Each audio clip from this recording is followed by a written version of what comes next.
పెద్దలు మన పార్లమెంటు అభ్యర్థిగా పోటీ చేస్తున్నటువంటి పెమ్మసాని చంద్రశేఖర్ గారిని మాట్లాడవలసిన కోరుతా ఉన్నాం.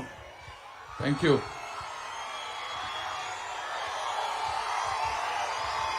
గుండెలపై పసుపు పచ్చ బొట్టు దిద్దుకున్న తెలుగుదేశం పార్టీ కార్యకర్తలకు,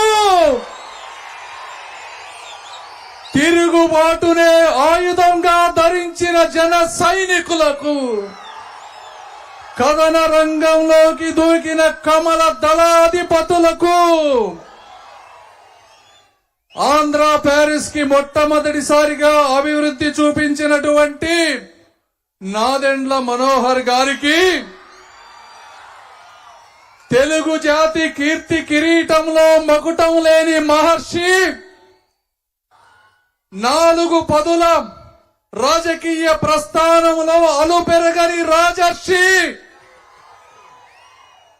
నవ్యాంధ్రప్రదేశ్ కు ఊపిరి పోసిన దేవర్షి, నేను అభిమానించే ఆరాధించే శ్రీ నారా చంద్రబాబు నాయుడు గారికి నా నమస్కారాలు. ఒక్కడై మనిషి పుట్టుక ఉంటుంది, ఒక్కడిగానే మనిషి జీవితం ముగుస్తుంది.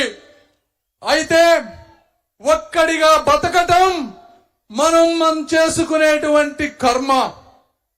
జగన్మోహన్ రెడ్డి గారు చెప్తారు, నేను సింహం, నేను ఒంటరిగా వస్తాను అంటారు. సింహం అంటే పరదాల చాటున వస్తుందా?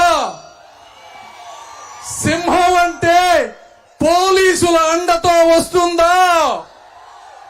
సింహం అంటే పచ్చని చెట్లని నరుక్కుంటూ భయంతో ప్రజలలోకి వస్తుందా?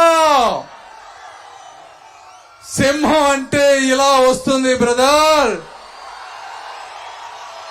నువ్వు నిజమైన సింహమో కాదో తెలియదు గాని, ఒక గ్రామ సింహం అయితే అయ్యుండొచ్చు గాని,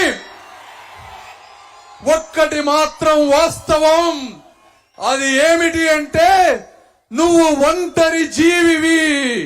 ఎందుకంటే పదుల సంఖ్యలో ఈ రాష్ట్రంలో ఎన్నో రాజకీయ పార్టీలు ఉన్నా కనీసం నీతో పొత్తు పెట్టుకోవడానికి ఒక్కళ్ళు కూడా రాకుండా ఉన్నటువంటి ఒంటరి జీవివి నీవు. నీ కుటుంబం మొత్తం వదిలేసిన ఒంటరి జీవివి నువ్వు. నీతో ప్రయాణించడమే ఒక శాపంగా భావించి నిన్ను వదిలేసిన నాయకులు లేని నాయకత్వం ఉన్నటువంటి పార్టీలో నువ్వు ఒంటరి జీవివి. నీ జ్ఞాపకాలు ఎప్పుడెప్పుడు మర్చిపోదామా అని లోకమంతా నిన్ను వదులుకోవాలని చూస్తున్నటువంటి ఒంటరి జీవివి నువ్వు. నీకు తోడుగా మనుషులని వదిలి డబ్బునే నమ్ముకున్న ఒంటరి జీవువు నువ్వు. ఆఖరిగా నీ అంతరాత్మను సైతం వంచిన ఒంటరి జీవివి నువ్వు జగన్మోహన్ రెడ్డి గారు. ఇలాంటి మీరు మీ ఒంటరితనంతో రాజధానిని నిర్మించలేరు, పోలవరాన్ని పూర్తి చేయలేరు, ఒక రోడ్డు వేయలేరు, ఒక ఉద్యోగం తీసుకురాలేరు. మీరు అరాచక నియంతృత్వ ఆర్థిక ఉగ్రవాదిగా మారారు.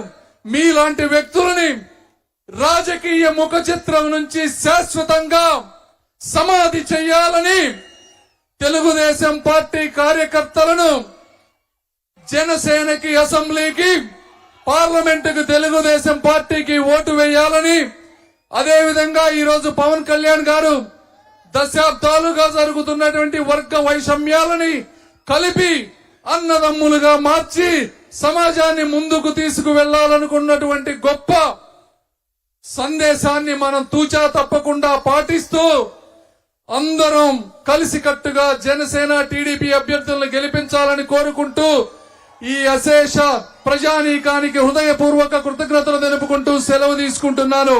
జై తెలుగుదేశం, జై చంద్రబాబు, జై జనసేన, జై పవన్ కళ్యాణ్, జై బీజేపీ. Thank you.